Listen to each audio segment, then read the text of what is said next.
مهدی رضا صاحبی هستم، قاری و مؤذن حرم حضرت معصومه سلام الله علیها. اوضاع بر وفق مراده؟ در واقع فکرشو می‌کردم که این مرحله رو بتونم بیام بالا و حس خوبی داره دیگه. حالت برای مرحله بعد چطوره؟ استرس داری؟ نه استرس چی؟ ببین از ته قلبت بهم بگو اگه جایزه مسابقه دستت بود دوست داشتی چی می‌بود؟ مثلا تلاوت در حرم موسی مثلا خیلی خوبه اگه میشه. دوست داری اون شخص خاصی که اجراتو ببینه کی باشه؟ من چون که حالا صبحای جمعه توفیق دارم از آنگاهی جمع کلام میکنم، امام زمان ببینن ان شاء الله تلاوت ما رو.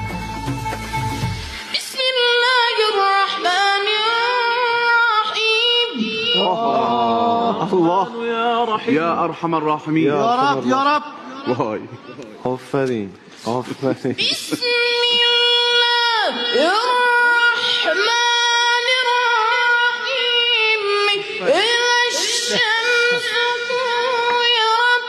كورت وإذا النجوم انكدرت وإذا الجبال سيرت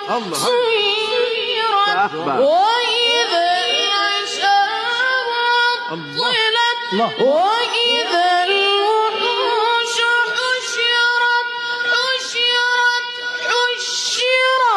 وإذا البحار سجرت.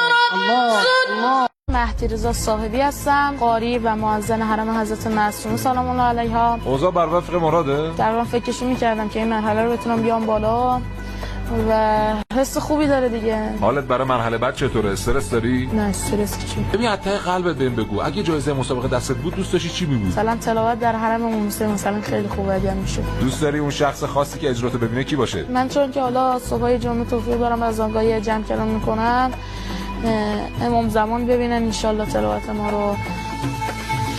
بسم الله الرحمن الرحیم.